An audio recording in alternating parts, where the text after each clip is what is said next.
नमस्कार, मैं संजीव। स्वागत है आपका स्त्री काल में। मेरे साथ हैं डॉक्टर प्रकाश सिरसाट। आपका भी स्वागत है सर। स्त्री काल में आप पहली बार आए हैं।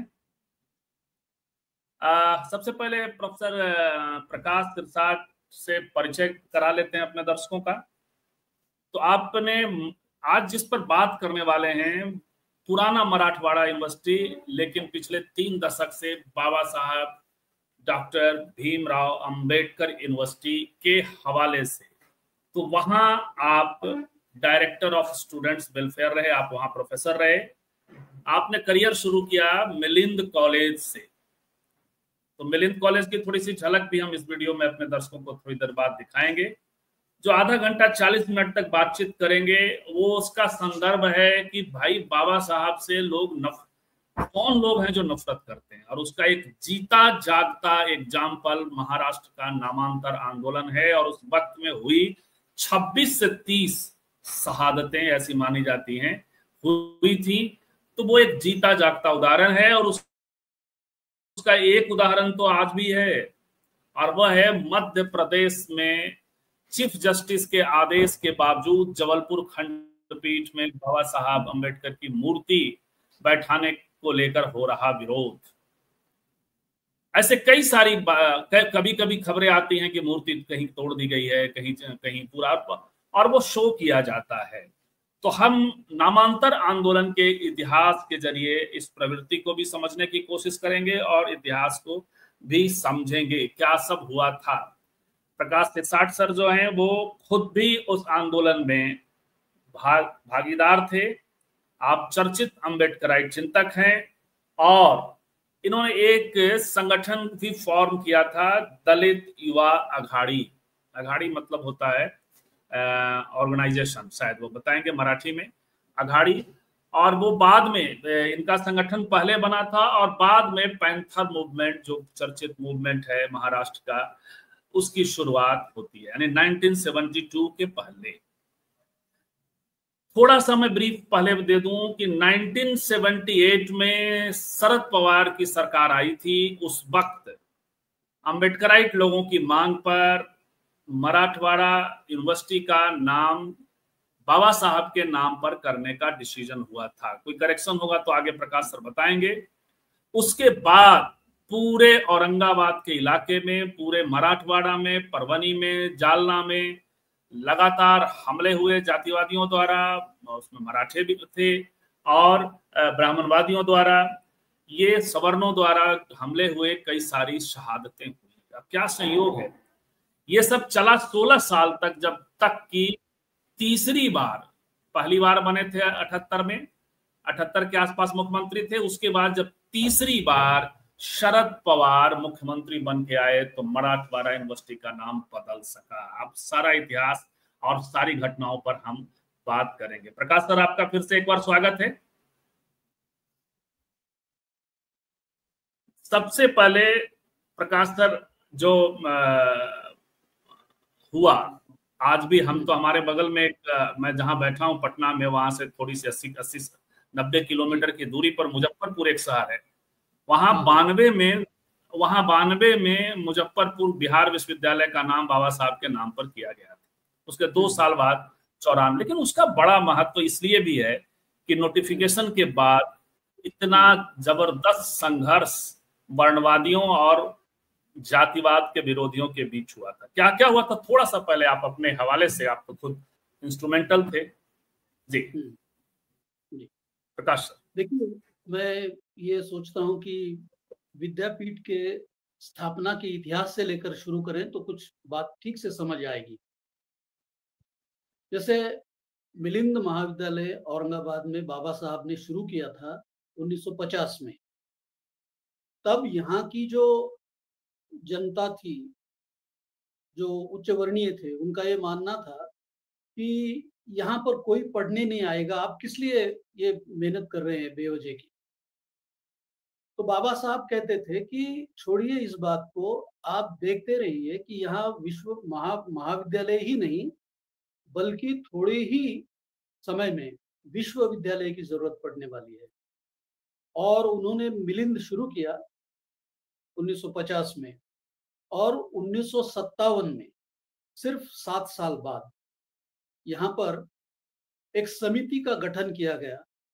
जो समिति बनी थी विश्वविद्यालय की स्थापना के लिए, वो जस्टिस पलनीटकर थे, उनकी अध्यक्षता में बनी थी।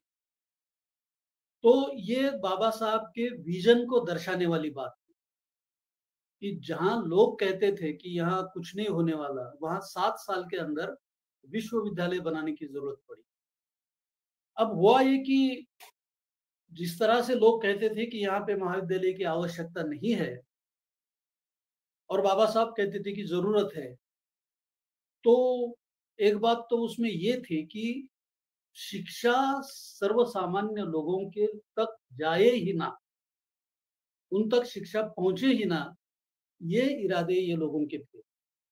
और इसलिए हम देखते हैं कि 5 जिलों का ये मराठवाड़ा था और 5 जिलों के मराठवाड़ा में इतनी सारी लोक संख्या थी, जनसंख्या थी, लेकिन सिर्फ एक कॉलेज था और वो भी डिग्री नहीं था, इंटरमीडिएट तक का कॉलेज था।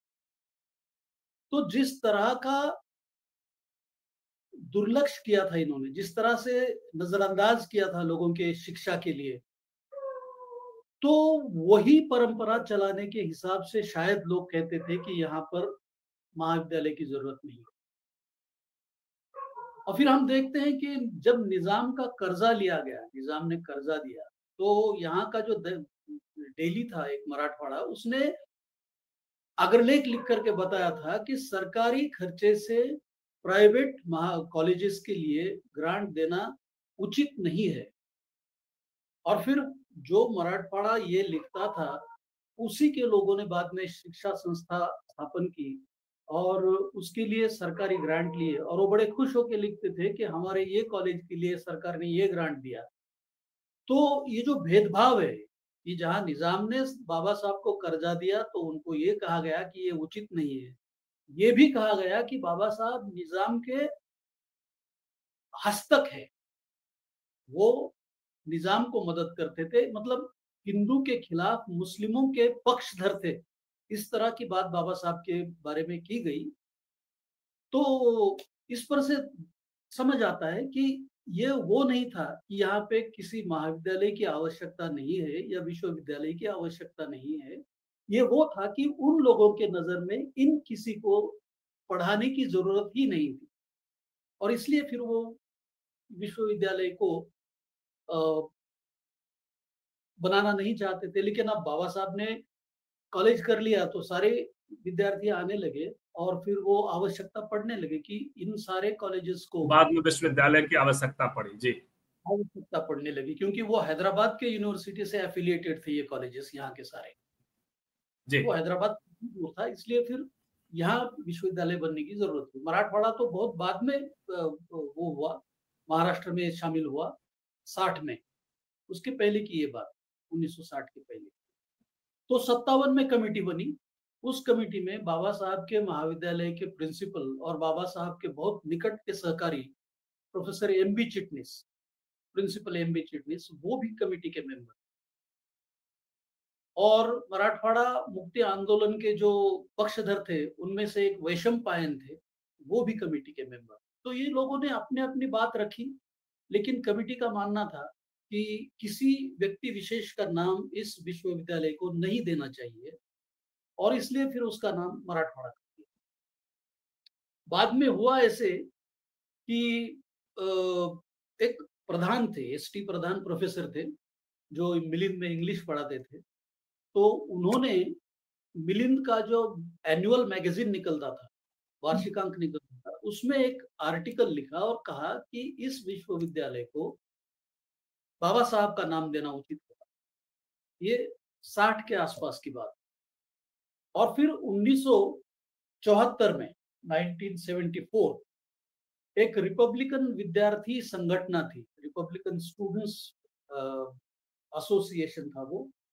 तो 26 जून 1974 को उन्होंने महाराष्ट्र के मुख्यमंत्री को एक चिट्ठी लिखी और उसमें मांग की कि इस विश्वविद्यालय का नाम बाबा साहब अम्बेडकर के नाम पर रखना चाहिए।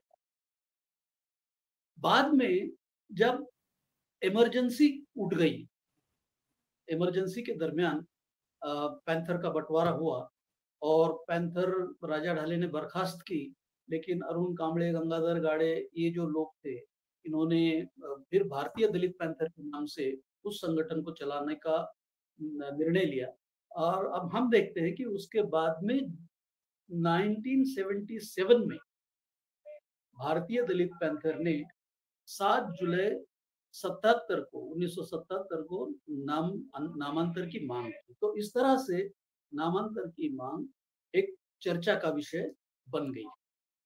यहाँ तक ये सारा इतिहास हम जानते हैं कि इस तरह से नामांतर की मांग आगे आएगी। मतलब उसका भी एक लंबा इतिहास है।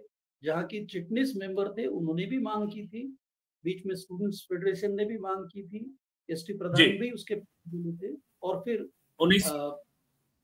1978 में फिर जो है उस वक्त का क्या सरकार कौन थी और क्या स्वतः किया सरकार, क्या मैंने जो कहा शरद पवार की थी वही सरकार थी, और क्या वो स्वतः मतलब पीछे से जो मांग थी उस मांग को सीधे एड्रेस किया, उसको हम लोग समझेंगे सर।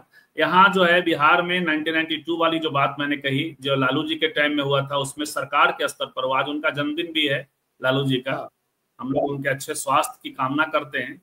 और अपने दर्शकों को इसके पहले कि हम 78 वाली बात पे आए और उसके बाद जो संघर्ष होता है, आप भी थे उसमें, आपने उसमें शामिल भी थे, उस पर बात करेंगे। लेकिन थोड़ा मिलिंद कॉलेज का एक वीडियो है, मैं आया था और उस वक्त एक वीडियो बनाया था। तो बाबा साहब, सिर्फ महात्मा गांधी की चीजें नहीं देखी जाती और रखी जाती हैं। उसी मिलिंद कॉलेज में जितने जो अभी प्रकाश सर ने बताया कि शुरुआत औरंगाबाद में पहला कोई एजुकेशनल इंस्टीट्यूशन हुआ था तो वो था मिलिंद कॉलेज। और उसके बाद कॉलेज के स्तर पे, और उसके बाद उसी वक्त इस यूनिवर्सिटी की कल्पना भी की गई थी। बाबा साहब कहते थे कि कल होने वाला है। तो जरा हम वो वीडियो दिखा लें फिर जो है। राजेंद्र प्रसाद बाबा साहब, हाँ, और ये बाबा साहब का ये बहुत क्वालिटी है, नीचे लगा हुआ है ये देखिए, ये बाबा साहब का समझ के है स्टैचू है, ये बाबा साहब जी वो बैठे मिलिंद कॉलेज में ये बाबा साहब ने कलेक्ट किए हुए स्टैचूज है। अच्छा, ये उनकी कुर्सी है, ये कुर्सी यहाँ बैठते थे। मिलिंद कॉलेज का कंस्ट्रक्शन चालू था, हाँ। तो उस वक्त ये कुर्सी पे बैठते थे। बाबा साहब के आते थे तो उनके उस वक्त के स्पेशल यूटेंसिल्स है।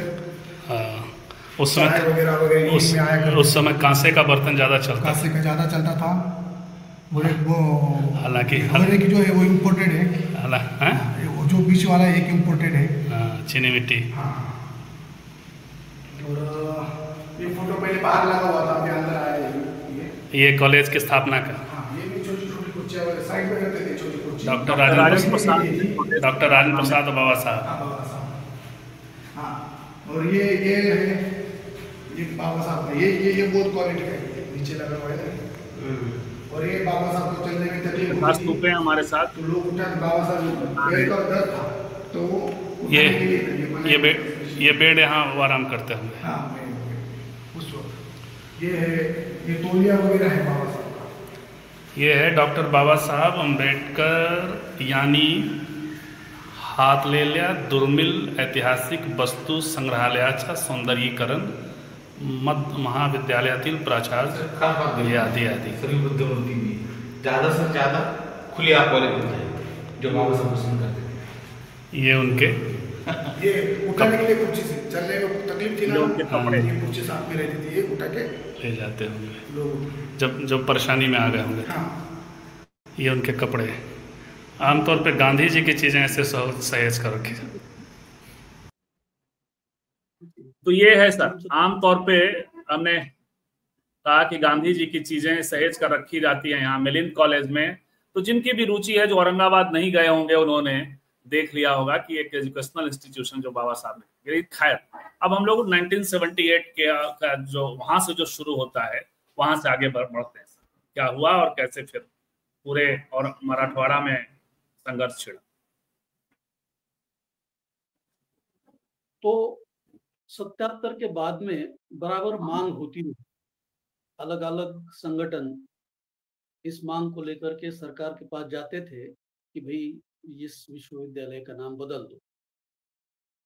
तो वो एक पाना राजभोज थे, पीएन राजभोज, जो बाबा साहब के सहकारी भी रह चुके थे, और जो असेंबली बनी थी इमरजेंसी के बाद में, इलेक्शन चुनाव हुए और चुनाव के बाद में जो असेंबली बनी थी, उस असेंबली में वो एमएलसी थे, लेजिस्लेटिव काउंसिल के मेंबर।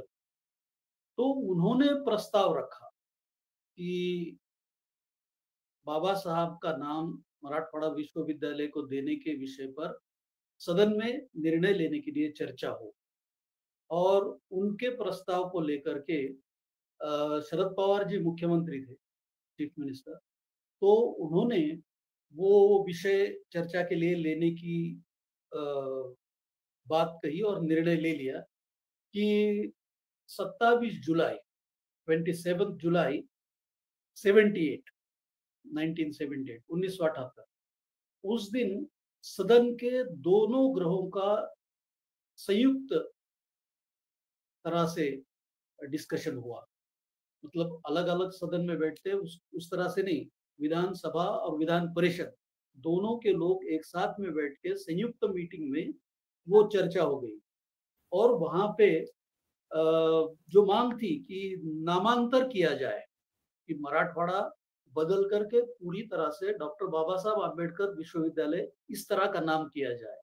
लेकिन एक उन्होंने मिलकर के एक वाया मीडिया निकाला, बीच का रास्ता निकाला, और उन्होंने ऐसा सोचा कि एक तरह से मराठवाड़ा भी नाम में रहे और बाबा साहब का नाम भी उसको लगे। तो उन्होंने नामांतर की जगह नाम विस्तार की बात कही और मराठवाड़ा विश्वविद्यालय के साथ डॉक्टर बाबा साहब आम्बेडकर का नाम जोड़ दिया। तो इस तरह का एक बीच का रास्ता उन्होंने निकाला और सदन में वो जो प्रस्ताव था वो एक मत से पारित हुआ। किसी ने उसको सदन में विरोध नहीं किया।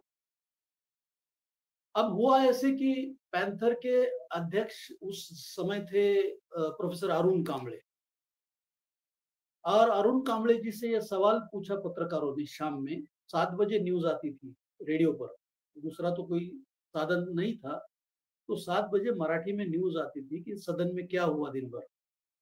और प्रस्ताव पास होने के बाद पत्रकारों ने अरुण कांबळे जी से पूछा कि भाई ये आपकी मांग थी कि मराठवाड़ा बदल करके डॉक्टर बाबा साहब आम्बेडकर का नाम दिया जाए, लेकिन सदन में प्रस्ताव हुआ है डॉक्टर बाबा साहब आम्बेडकर मराठवाड़ा यूनिवर्सिटी, तो क्या ये आपको मंजूर है? तो उन्होंने बिना सोचे झट से बोल दिया कि हमको ये मंजूर है। हम ये मानते हैं कि अगर वो थोड़ा भी विरोध दर्शाते कि नहीं, अगर उनको मंजूर होता भी तो अगर ये कहते कि नहीं हमें ये मंजूर नहीं, तो शायद बात कुछ अलग हो।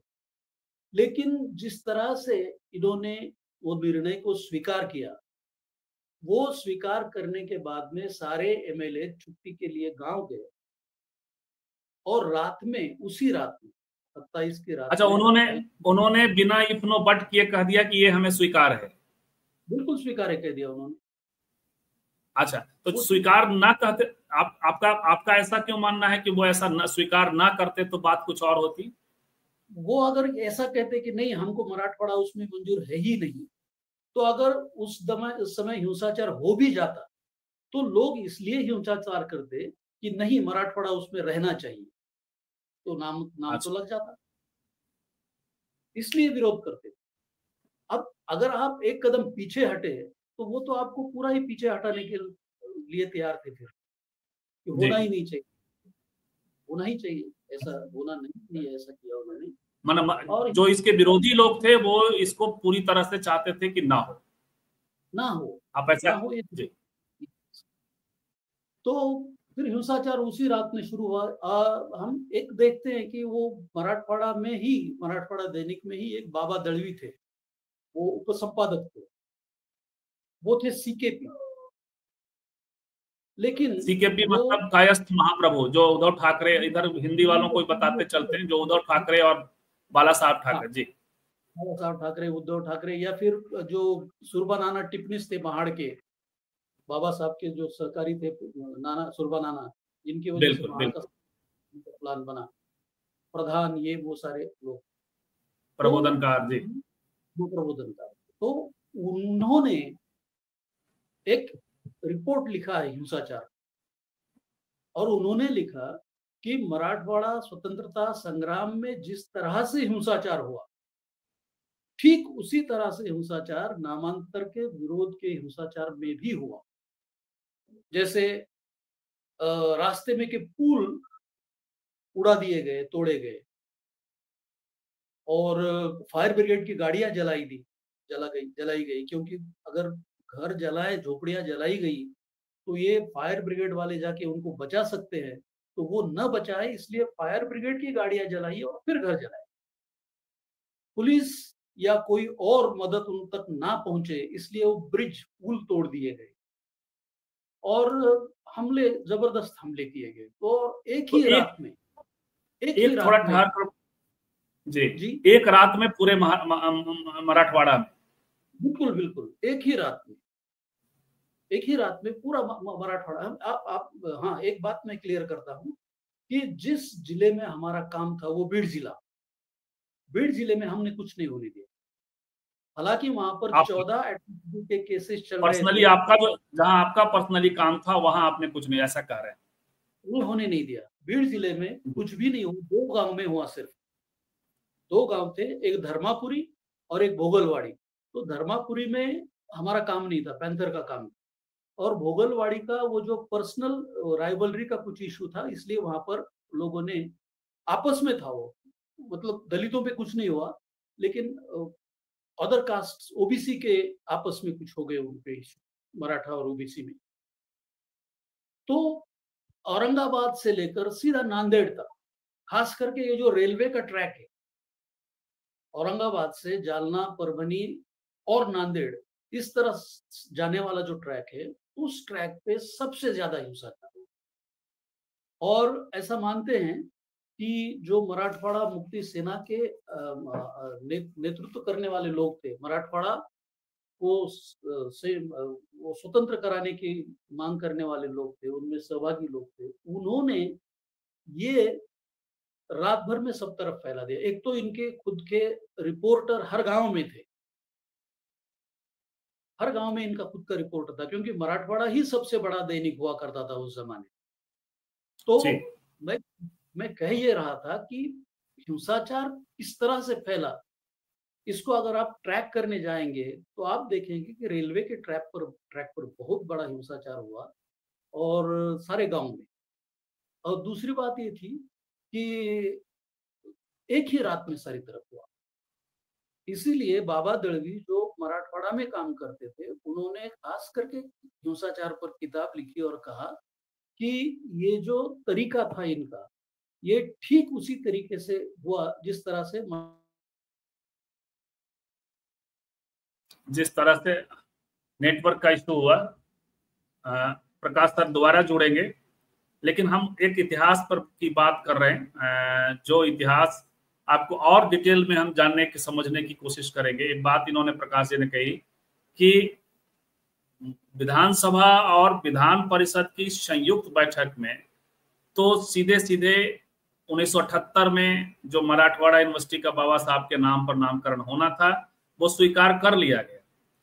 लेकिन उसके बाद जब एमएलए अपने अपने इलाके में पहुंचे, तो क्या हम समझने की कोशिश करेंगे कि वो किन पार्टियों के एमएलए थे और क्या उन एमएलए की भी भूमिका थी इसमें, इसको समझेंगे। और आगे जो हमसे जुड़ते हैं प्रकाश जी, तो और भी कुछ, जैसे इनका अपना काम है अम्बेडकरवादी नेशनलिज्म को लेकर। अम्बेडकरवादी आंदोलनों में एक खास, और विचारधारा में एक खास प्रसंग है, और वह है कि भारतीय राष्ट्र के साथ, जो सांस्कृतिक राष्ट्रवाद नहीं, बीजेपी वाला राष्ट्रवाद नहीं, लेकिन भारतीय राष्ट्र के साथ, खास करके संविधान आधारित जो देश राष्ट्र है और देश की परिकल्पना है, जो लोकतांत्रिक देश और राष्ट्र है, उसके साथ एक बड़ा जुड़ाव इस आंदोलन में होता रहा है। तो अभी यदि प्रकाश जी हमारे साथ जुड़ते हैं, इस बीच में थोड़ा जिन दर्शकों ने नहीं देखा है, हम वहां गए थे औरंगाबाद, और औरंगाबाद में एक तस्वीर, वहां पहला मिलिंद कॉलेज बाबा साहब के ने स्थापित किया था, और वहां आज भी काफी प्रोमिनेंट कॉलेज है वो। यहाँ बाबा साहब की स्मृति में उनकी चीजें बाबा साहब का समझ के स्टैचू है ना, ये बाबा साहब जी वो बैठे हैं। ये बाबा साहब ने कलर किए हुए स्टैचूज है। अच्छा, ये उनकी कुर्सी है। ये कुर्सी यहाँ बैठते थे, मिलिंद कॉलेज का कंस्ट्रक्शन चालू था। हाँ। तो उस वक्त ये कुर्सी पे बैठते थे। बाबा साहब के आते थे तो उनके उस वक्त के स्पेशल यूटेंसिल्स है। उस समय उस समय कांसे का बर्तन ज़्यादा चलता कांसे का ज़्यादा चलता था। वो हालांकि की जो है वो इम्पोर्टेड है। वो जो बीच वाला एक इम्पोर्टेड है। चीनी मिट्टी। हाँ। और ये फोटो पहले बाहर लगा हुआ था, अभी अंदर आया ये कॉलेज की स्थापना का। हाँ, ये भी छोटी छोटी कुर्सियाँ साइड में रखते थे, छोटी कुर्सी। डॉक्टर राजेंद्र प्रसाद और बाबा साहब। हाँ, और ये है ये बाबा साहब का, ये बहुत क्वालिटी का है, नीचे लगा हुआ है ना। और ये बाबा साहब को चलने में तकलीफ होती थी तो लोग उठा, बाबा साहब पैर का दर्द था तो वो ये बेड यहाँ वो आराम करते होंगे। हाँ, उस वक्त ये तौलिया वगैरह है बाबा साहब का। ये है डॉक्टर बाबा साहब अम्बेडकर यानी हातलेल्या दुर्मिळ ऐतिहासिक वस्तू संग्रहालयाचा सौंदर्यीकरण महाविद्यालयातील प्राचार्य आदि आदि। सभी बुद्धिमूर्ति भी ज़्यादा से ज़्यादा खुली आप कॉलेज होता है जो बाबा साहब पसंद करते थे। ये उनके ये उठाने के लिए कुछ चीजें चलने में जी। थोड़ा सा मैं ये इस बीच में समझने की कोशिश करूंगा सर कि आपने कहा कि वहां तो विधानमंडल में संयुक्त रूप से जो बैठक हुई और वो स्वीकार हो गया, नाम विस्तार या नामांतर जो भी कहिए, लेकिन उसके बाद एमएलए अपने इलाके में गए और ये हुआ, तो आप कहना चाह रहे हैं कि ये ऑर्गेनाइज्ड किसी पॉलिटिकल पार्टी के जरिए हुआ? वो पॉलिटिकल पार्टी के तरफ से हुआ ऐसा मैं नहीं मानता, क्योंकि अगर उनके तरफ से कुछ होता तो वो तो पहले ही शुरू कर देते। मुझे ऐसा लगता है कि मराठवाड़ा मुक्ति वाले जो लोग थे, मराठवाड़ा स्वतंत्रता आंदोलन वाले जो लोग थे, उन्होंने इस तरह का प्रचार सब तरफ किया। इसलिए मैंने आपको कहा कि ये सारे मराठवाड़ा मुक्ति आंदोलन का अर्थ हुआ निजाम से मुक्ति। हाँ जी जी जी, निजाम से मुक्ति वाले जो लोग थे, वो आंदोलन में जो नेतृत्व करने वाले लोग थे, उन्हीं का पेपर था मराठवाड़ा और उन्हीं का विरोध था ये मिलिंद को जब निजाम ने लोन दिया, कर्जा दिया था। तो मुझे ऐसा लगता है कि उन्होंने ये किया, ये पॉलिटिकल पार्टी का नहीं। और वो हुआ ऐसा होता ऐसे था कि एकमात्र वो वर्तमान पत्र होने के कारण राजकीय जो प्रतिनिधि होते थे, एमएलए होते थे, उनको उस न्यूज़पेपर की, वर्तमान पत्र की आवश्यकता पड़ती थी। इसलिए उसके विरोध में ये लोग जा नहीं सकते। तो शायद ये हुआ है कि इन्होंने उनको काम में लगा दिया। यानी आपने न्यूज़पेपर का जो आर्टिकल था, उस जिस आर्टिकल की आपने बात की, तो उस आर्टिकल ने वो ये लोकमत था, कौन सा अखबार बताया आपने? मराठवाड़ा था, मराठा। लोकमत तो काफी बाद में आया वहां पर। मराठवाड़ा अच्छा। न्यूज़पेपर, अच्छा, वही एक लीडिंग न्यूज़पेपर था मराठवाड़ा का उस समय पर। जी। यदि आपके यहाँ लगता है नेटवर्क का इशू है, आप यदि कोशिश करें, आपके पास में कोई हो तो उनके मोबाइल से मैं लिंक भेज रहा हूँ, यदि प्रकाश तुपे हैं आपके पास, मैं उनके मोबाइल पे लिंक भेज देता हूँ, आप उससे। अभी ठीक है सर, अभी आप बोलिए जी। प्रॉब्लम आएगा तो फिर उनके वाले से आ जाइएगा। जी जी जी। तो वही बता रहा था मैं कि ये जो मराठवाड़ा मुक्ति वाले लोग थे, उन्होंने इसका प्रचार किया कि इसके विरोध में काम करना चाहिए। और मराठवाड़ा में उस रात अग्रलेख भी लिखा गया था, वो काफी स्फोटक था और हिंसाचार को फैलाने वाला था, वो जो एडिटोरियल लिखा गया था। तो मैं ये नहीं समझता कि एडिटोरियल पढ़ के लोगों ने हिंसाचार शुरू किया। वो अखबार उन तक पहुंचने के पहले ही हिंसाचार शुरू हो गया था। इसका मतलब ये है कि जो लिंक होती थी उनकी, अपने रिपोर्टर्स होंगे हर गांव, तो उनको समझा बुझा के उन्होंने ये शुरू किया है कि आप अपने अपने गांव में इस तरह का विचार फैलाओ और काम शुरू करो। ये मुझे लगता है।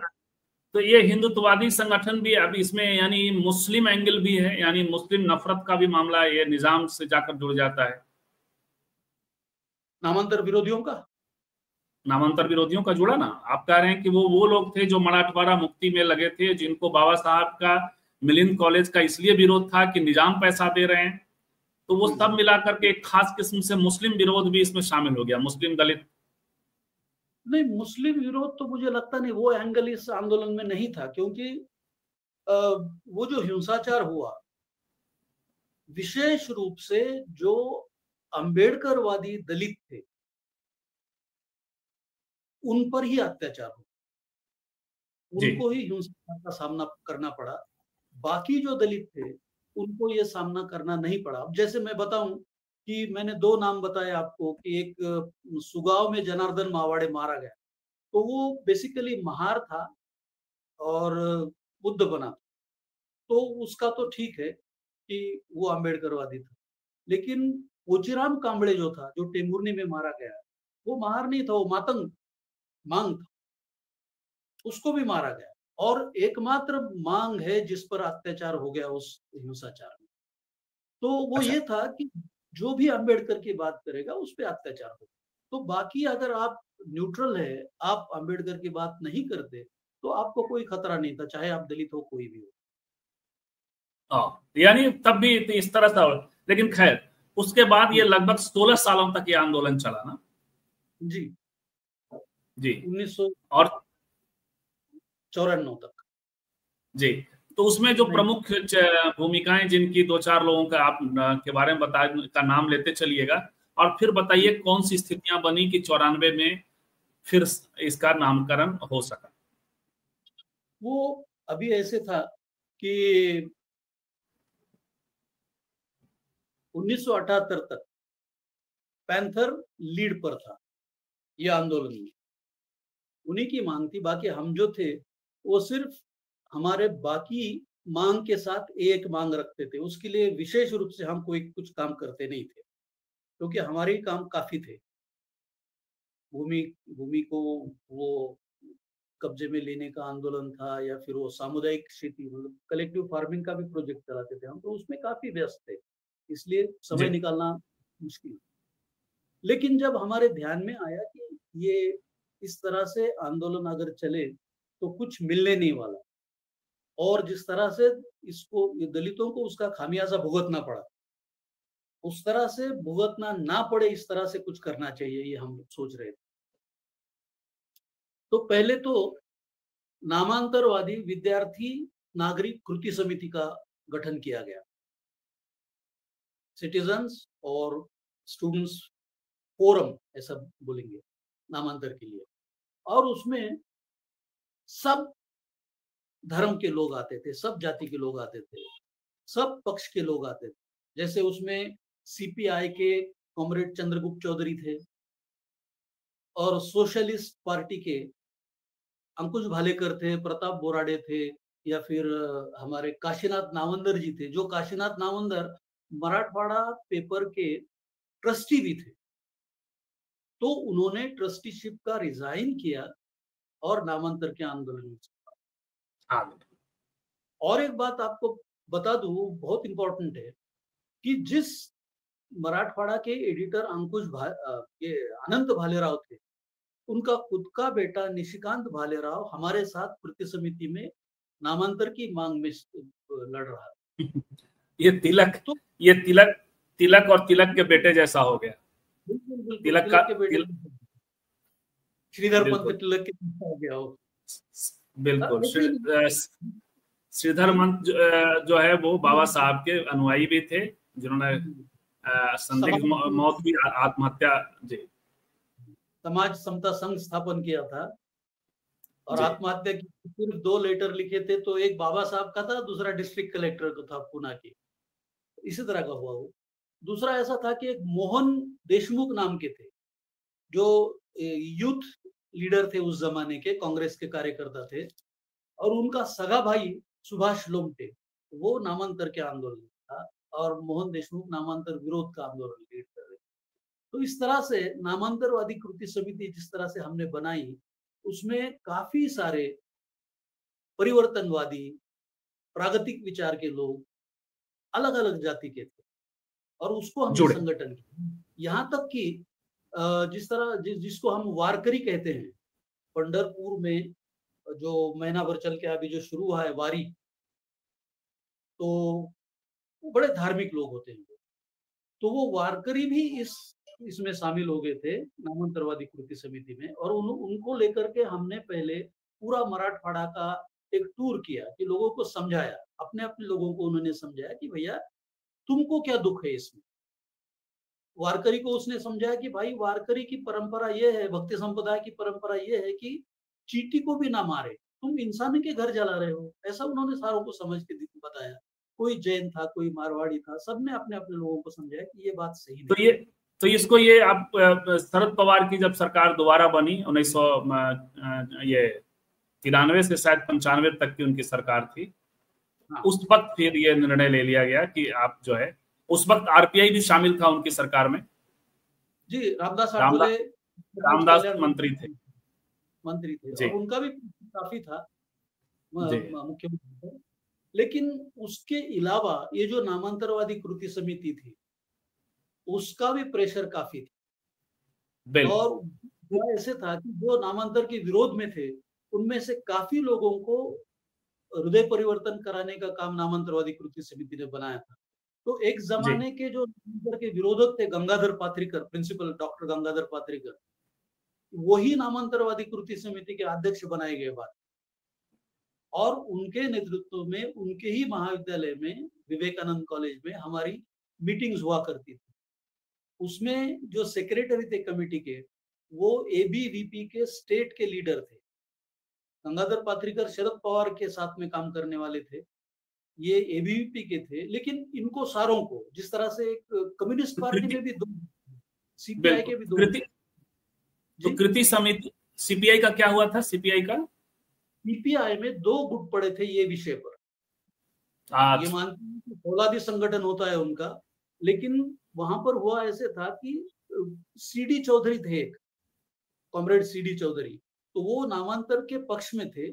लेकिन उन्हीं के पार्टी के वीडी देशपांडे थे, कॉमरेड वीडी देशपांडे, जो एक जमाने में विरोधी पक्ष नेता रहे हैं महाराष्ट्र विधान परिषद के, तो वो नामांतर के विरोध।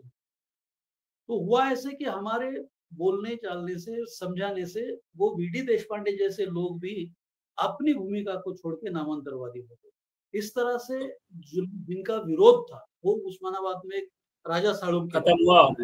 तो कृति समिति में आपकी भी भूमिका। मैंने इतना डिटेल दर्शकों को इसलिए बताया, हमारा ये वीडियो हिंदी साइड के लोग ज्यादातर देखेंगे और उनको ये बात समझ में आएगी, तो मैंने डिटेल बताया कि कैसे। लेकिन अब 2 सवाल, चूंकि 38 मिनट हो चुका है और इसको 1 घंटे की सीमा के भीतर खत्म करेंगे, ऐसे हमारा ये 30-35 मिनट का कार्यक्रम होता है। जी। एक सवाल ये कि कांशीराम जी का स्टेटमेंट था उस समय, वो भी उस आंदोलन में, उस दौरान वहां से ही उनकी शुरुआत होती है और फिर बाद में वहां से वो निकल आते हैं। तो उनका स्टेटमेंट था कि सत्ता हाथ में होगी तो ऐसे कई विश्वविद्यालयों के नाम कर दिए जाएंगे। और हम जो मुजफ्फरपुर विश्वविद्यालय की बात कर रहे हैं, वहां लालू जी सत्ता में थे, तो हालांकि सत्ता ने मदद तो किया, शरद पवार के टाइम में नोटिफिकेशन हुआ, शरद पवार के टाइम में फाइनल आंदोलन के बाद। लेकिन मेरा एक सीधा सवाल है कि सर ये जो आंदोलन है, ये जो पूरी प्रक्रिया है, वो किस तरह से अंबेडकरवाद को मजबूत करता है, या आप जो काशीराम जी कह रहे थे कि सत्ता के जरिए सीधे हो सकता है, ये सब की जरूरत नहीं है, ये उसको आप कैसे देखते? मेरा खुद का ऐसा मानना है कि समाज में जो समस्याएं हम देखते हैं उसको सुलझाने के लिए सिर्फ सरकार कुछ नहीं करती। जनमत जो बात है वो बड़ा महत्व रखती है इसमें, और सरकार को चुनाव जीतने होते हैं, तो वो जनमत को नजरअंदाज नहीं कर सकते। लोग जिस तरह से एंटी डाउरी कानून है अपने पास, तो डाउरी बंद हो गई? नहीं हुई, चलन चालू है उसका।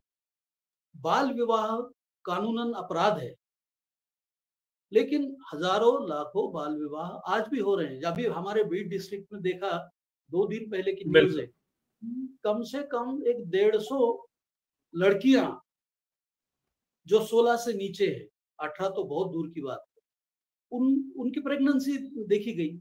और वो दवाखाने में जाकर के समझ में आया कि ये 16, 17 साल, 16, 15, 14 साल की लड़कियां है और प्रेग्नेंट है और इनकी शादी हो गई है। तो दवाखाने में, हॉस्पिटल में जाने के बाद ये बात समझ आई कि बाल विवाह तो सरेआम हो रहे इधर। तो समाज की मानसिकता को बदलने की बात बहुत इंपॉर्टेंट है। अगर आपके पास टाइम है तो 1-2 मिनट का मैं किस्सा सुना दूं आगरा के यूनिवर्सिटी। हाँ, बिल्कुल बिल्कुल बिल्कुल बिल्कुल। अभी हम कम से कम 15 मिनट और बात करेंगे। एक सवाल और आए। आगरा के यूनिवर्सिटी का नाम डॉक्टर बाबा साहब आम्बेडकर यूनिवर्सिटी रखा गया, मायावती के जमाने में, काफी पहले। 1917 में ऐसे हुआ कि वहां पर एक सेमिनार था हिस्ट्री डिपार्टमेंट में, महात्मा फुले पे। तो कुछ हमारे यहाँ के रिसर्च स्टूडेंट्स वहां पर गए, जो एमफिल कर रहे थे, जो पीएचडी कर रहे थे, वो सेमिनार में सहभागी होने के लिए यहाँ से निकल चुके। जब प्रोग्राम शुरू हुआ तो उन्होंने ये देखा कि मंच पर सरस्वती जी की प्रतिमा और कोई नहीं, और वो सरस्वती जी का स्तवन किया जा रहा था। तो हमारे पास में तो ये होता नहीं है। तो ये विद्यार्थियों को ये बात बिल्कुल हजम नहीं हुई और वो खड़े होकर के बोले, चलते प्रोग्राम में खड़े होकर के बोले कि माफ कीजिए, ये कार्यक्रम महात्मा फुले जी का है, ये विश्वविद्यालय डॉक्टर बाबा साहब आम्बेडकर के नाम का है। तो यहाँ ना महात्मा फुले है ना बाबा साहब आम्बेडकर है, यहाँ सरस्वती जी है। तो ये प्रतिमा आपको लगानी चाहिए। तो सारी यूनिवर्सिटी में ढूंढा, कहीं बाबा साहब की प्रतिमा नहीं थी। वो जो गेट पर जो नाम लिखा था यूनिवर्सिटी का बड़ा, वो गेट पर प्रतिमा थी, बस उतनी। तो ये बच्चों ने जाकर के बाजार से 2 प्रतिमा खरीद के लाई, फोटो, और कार्यक्रम में लगाई। उसके बाद में कार्यक्रम शुरू। तो ये जो प्रबोधन की बात होती है ना, वो प्रबोधन की बात आंदोलन के जरिए से होती है। क्योंकि जब आंदोलन चलता है तो लोगों को अपनी अपनी भूमिका स्पष्ट करनी होती है, ठीक से समझनी होती है, लोगों को बतानी होती है। मैं अगर रास्ते पे खड़ा हूं, चिल्ला रहा हूं, नारे लगा रहा हूं, तो क्यों लगा रहा हूं ये समझाना पड़ता है लोगों को। बिल्कुल। तो अगर आप आंदोलन के माध्यम से जाकर के किसी चीज को हासिल करते हैं, तभी तो जाके पता चलेगा ना। और उसका जीता जागता उदाहरण हमारा राज्य है। हमारे राज्य का भी जो पूरा प्रसंग है, वहां इस तरह का दबाव तंत्र, इसके बावजूद कि आपके यहाँ महाराष्ट्र में सत्ता में उस तरह से अम्बेडकराइट फोर्सेज और दलित फोर्सेज नहीं है, अलग अलग पार्टियों के हिसाब से हैं, और आरपीआई भी बहुत बिखरा और उसकी ताकत नहीं है, लेकिन सामाजिक रूप से आप लोग सांस्कृतिक रूप से दबाव बना ले जाने में सक्षम होते हैं। वजह वही है, और यहाँ हम उसकी पीड़ा भोगते हैं, हम समझते हैं इस बात को। अब एक सवाल आपसे, आपका तो काम नेशनलिज्म को लेकर के है। मैंने आप जब नहीं थे, अभी डिस्टर्ब हुआ था, तब मैंने एक बात कही थी कि जो एक अम्बेडकराइट धारा है वो राष्ट्रवादी फ्रेम में सोचता है। बाबा साहब ने जो पहला भाषण दिया संविधान सभा में, वो बेहद महत्वपूर्ण है, जहां वो कहते हैं कि हम सब अलग अलग इंटरेस्ट के लोग यहाँ हैं, लेकिन संविधान बनने के साथ जो है, और आज से हमारा एक देश के निर्माण के लिए हम, और उसमें वो कहते हैं कि मैं भी जो है एक खेमे का ये हूँ। तो जो अम्बेडकरवादी राष्ट्रवाद है वह क्या है, और ये जो सांस्कृतिक राष्ट्रवाद है वो क्या है? ये मेरा एक सवाल। और दूसरा सवाल साथ में इसी साथ ले लीजिएगा कि अभी बार बार ये सवाल उठता है कि सारे के सारे दलित लीडर प्लस अम्बेडकरवादी लीडर, दोनों ही लीडर आज सांस्कृतिक राष्ट्रवादियों के साथ हैं। दोनों सवाल बोलिए। दोनों सवाल, पहला अम्बेडकरवादी राष्ट्रवाद क्या है, और दूसरा ये जो है सांस्कृतिक राष्ट्रवादियों के साथ आज नेतृत्व खड़ा है, बीजेपी के साथ खड़ा है। जी, दोनों सवालों का जवाब। देखिए, महात्मा फुले जी ने बड़ी कम और स्पष्ट शब्दों में व्याख्या की थी नेशनलिज्म की, राष्ट्रवाद की। उन्होंने अपने सार्वजनिक सत्य धर्म में लिखा है कि एकमय लोक राष्ट्रवाद होता है। राष्ट्रवाद का उनके हिसाब से मतलब यूनिफाइड पीपल, जनता जो आपस में मिली जुली हो, एक संघ हो, उसमें बिखराव ना हो, टुकड़े ना हो, ऊंच नीच ना हो, उसको महात्मा फुले कहते हैं कि इसको राष्ट्रवाद कहेंगे। उसके आगे जाकर के बाबा साहब ने जो काम किया उसमें, जैसे अपन इसमें थॉट्स ऑन पाकिस्तान में देखा है, उन्होंने बड़ी स्पष्टता से कहा है कि अगर हिंदू राष्ट्र बनता है तो वो ये देश के लिए सबसे बड़ा संकट होगा। वो ये क्यों कहते हैं? क्योंकि इसकी परंपरा है, और ये परंपरा तिलक से होकर के पेशवाई तक गुजरती है। तिलक जो करते हैं वो पेशवाई की तरह का राज्य लाना चाहते हैं, जिसमें चित्पावनों का राज। बाबा साहब जिस के लिए लड़े, तिलक ठीक उसके विरोध में लड़ते रहे। जैसे बाबा साहब खोती का संघर्ष करते रहे, जो दलित तो नहीं थे, सब तरह के लोग थे, और तिलक खुद खोदते और उनका समर्थन करते थे। तिलक मनी लेंडर्स का, साहूकारों का समर्थन करते थे, और तिलक कहते थे कि साहूकार किसानों के लिए देव है। Money lenders are gods for the farmers, he used to say. अब बाबा साहब तो साहूकारी के खिलाफ में थे, वो तो जमीन के नेशनलाइजेशन के बाजू में थे, और सरकार उनको सारा खाद बीज जो भी है मुहैया करा के दे, और खेती वो करेंगे तो उनमें से बाद में काट के लिए जो भी टैक्स बनता है। तो जो तिलक का नेशनलिज्म था वो ये था कि साहूकारी कायम रहे, जाति व्यवस्था कायम रहे, स्त्रियों की गुलामी कायम रहे। आपको पता होगा कि जब रानड़े ने 1884 में पूना में स्कूल खोला था लड़कियों के लिए, हुजूर पागा स्कूल बोलते हैं उसको, जहां इन लड़कियों को अंग्रेजी सिखाने के लिए वो स्कूल खोला गया। तो तिलक उसके खिलाफ में सारी ताकत जुटा करके आंदोलन करते रहे, यहाँ तक फैलाते रहे कि अगर इस स्कूल में जाके लड़की पढ़ती है तो उसकी शादी होने के बाद जो खाना पकाएगी और उसके पति को देगी तो उसके थाली में उसको कीड़े दिखेंगे। इतना बुरा होगा अगर लड़की पढ़ती है तो ये उनकी भूमिका कि लड़की पढ़े ही ना। जब ये सम्मति विवाह का ये निकला था, बहराम जी मलबारी ने सेंट्रल पार्लियामेंट में रखा था कि लड़कियों की एज शादी की है वो 10 से बढ़ा के 12 तक की जाए, तो उसके खिलाफ देश भर आंदोलन करने वालों का नेतृत्व लोकमान्य तिलक कर रहे थे। शिक्षा न दी जाए, शादी जल्दी की जाए, वो साहूकार का चलता रहे, ये जो सारा था।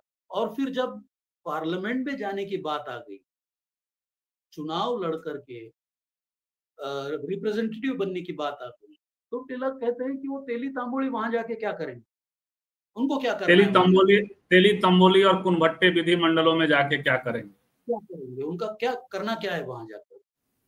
तो ये जो भूमिका थी बाबा साहब का राष्ट्रवाद ठीक इसके खिलाफ, कि इस देश के आखिरी इंसान को अपना कहना मनवाने की ताकत होनी चाहिए, वो दलित हो, आदिवासी हो, स्त्री हो, मजदूर हो, कोई भी हो।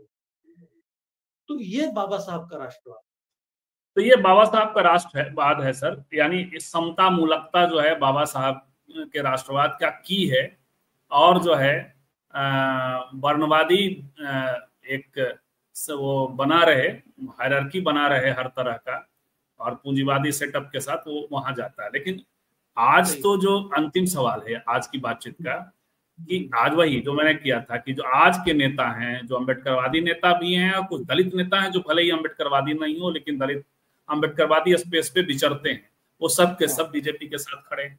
सबके सब आ रहे, ये आरोप लगता है, इसको कैसे देंगे? देखिए, अब जैसे उदित नाथ जी थे, बड़े नेता थे कर्मचारियों के, और धर्मांतरण के बड़े प्रोग्राम लेते थे, लेकिन जैसे ही बीजेपी की सत्ता आ गई वो पलट गए और एमपी बन गए, और एक टर्म आजकल कांग्रेस में नहीं तो एक टर्म एमपी बना दिया और बाद में बाजू में रख दिया ना, तो आजकल कांग्रेस में जाना ही पड़ेगा उनको। जहां सत्ता मिलने की कोई मतलब गुंजाइश दिखती है वहां जाएंगे वो। इसमें एक बात हम लोग को साफ दिखती है कि जो लोग वहां जाके बैठे हैं उनको समाज से कुछ लेना देना नहीं, उनकी अपनी रोटी सेकने की उनको आवश्यकता लगती है और ये कर रहे हैं। अब देखिए, मैं नाम नहीं लूंगा, लेकिन न्याय मंत्रालय जो है, सामाजिक न्याय मंत्रालय, वहां की जो कार्यप्रणाली आजकल चल रही है, 22 के मार्च में 2022 में ये निर्णय हुआ कि भारत, जैसे मतलब बाबा साहब के समय से मैं थोड़ी पहले जाऊं, कि एक उन्होंने बनाया था कि 100 दलित स्टूडेंट्स को फॉरेन भेज करके उनको स्कॉलरशिप दी जाएंगी पढ़ाई के लिए, नेशनल ओवरसीज फेलोशिप उसको बोलते हैं। तो वो फेलोशिप बाबा साहब के जमाने से शुरू हुई, वो चलती थी, बीच में कुछ काल बंद हुई थी, लेकिन फिर शुरू हुई। राजा जी ने बंद किया था उसको, बाबा साहब ने फिर उसको शुरू कराया। तो उसमें अब ऐसे हुआ 22 में कि इस स्कीम में अगर कोई पढ़ाई के लिए जा रहा है तो वो भारत के किसी भी विषय पे काम नहीं कर सकता, भारत का इतिहास, भारत का अर्थशास्त्र, भारत की संस्कृति, भारत का कुछ भी, तुम साइंस टेक्नोलॉजी पे काम, ठीक है, यहां तक भी समझ सकते। लेकिन वो 100 विद्यार्थी को भेजने की बजाय पिछली कुछ साल का अगर आप आंकड़ा देखेंगे ठीक से, तो लगेगा आपको कि 10, 15, 20 विद्यार्थी जा रहे हैं। अब बड़ी मुश्किल क्रिएट करते हैं सर। मैं अपना अनुभव बताऊं, आपने छेड़ दिया तो, तब जिनकी तरफ आपका इशारा है, ऐसे उनके हाथ में बहुत कुछ होता नहीं है। राज्य मंत्रियों के हाथ में कुछ नहीं है। 3-4 बच्चों ने हमसे संपर्क किया नागपुर से, मुझसे, कि वहां उनका वो सारा कुछ हो चुका था, और वो वही अधिकारी, वो जो कैबिनेट मिनिस्टर थे उस समय, थावरचंद गहलोत थे, और वो सारे अड़ंगे लगे। एक बच्चा तो वहीं पे ब्लेड से हाथ काटने के भी काफी प्रसन्न था। लेकिन खैर, ये जो मंत्री जी हैं, इनके हाथ से जितना चल सकता है, वो 3 बच्चे चले गए, थोड़ा हमें लगना पड़ा, थोड़ा उनके ऑफिस को लगना पड़ा। तो ये है, ये पूरे गवर्नमेंट का, वैसे में ये लोग क्या दबाव बना पा रहे हैं, ये सवाल है। सवाल, मूल मामला ये 3-4 बच्चों का जाना मूल कहानी नहीं है। मूल कहानी है कि आप भेज तो देंगे 3-4-5, लेकिन आपके पास पावर भी नहीं है, आप दबाव भी नहीं बना पा रहे, तो आप कर क्या रहे हैं वहां, प्रकाश सर जी? इसीलिए तो मैं बताया ना कि उनको किसी के लिए कुछ नहीं करना, अपनी रोटी सेकनी है वहां बैठकर। अभी ये जो एक नियम अभी बना कि जो इंटरकास्ट मैरिजेस करता था, उसके लिए कुछ सुविधा देती थी सरकार, तो वो बंद कर दिया अभी, ये सुविधा बंद कर दी। इसका मतलब ये हुआ कि कुछ दिन बाद ये भी हो सकता है कि अगर आप जाति के बाहर शादी करते हैं तो ये अपराध होगा। मतलब धीरे धीरे हम जिस तरफ जा रहे हैं, जबकि उसी समाज कल्याण विभाग में इंटरकास्ट मैरिज के लिए 1.5 लाख रुपए मिलते हैं। नहीं, अभी वो बंद कर दिया ना, सारी सुविधा बंद कर दिया, अभी अब कर दिया। तो ये कुल मिला के एक आखिरी टिप्पणी इसी पर, फाइनल टिप्पणी करिए, लेकिन फिर भी थोड़ा सा वहां, चूंकि सत्ता में होना मजबूरी भी कई बार होती है, तो सत्ता में होकर ये क्या कर रहे हैं, इस रडार के जरिए इनका विश्लेषण होना चाहिए। ऐसा आप मतलब मुझे कई बार लगता है कि कम से कम अपने वैचारिकी पे एक छोटा हिस्सा भी यदि आप खड़े हैं, तो चलिए आप खड़े हैं, आपको माफ किया जा सकता है। प्रकाश सर जी, जैसे देखिए, हर तरफ हम जब सोचते हैं तो बाबा साहब को देखते हैं कि उन्होंने क्या किया।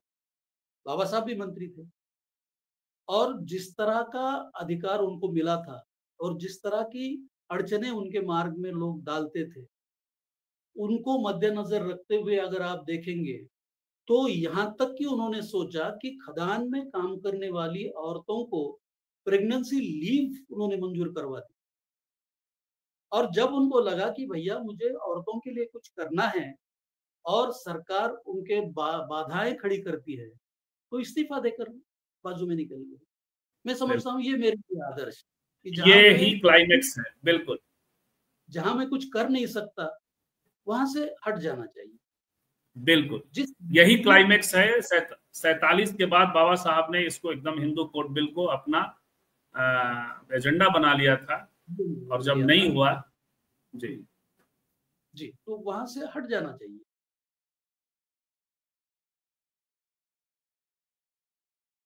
हेलो हेलो खत्म बघा बोलून मला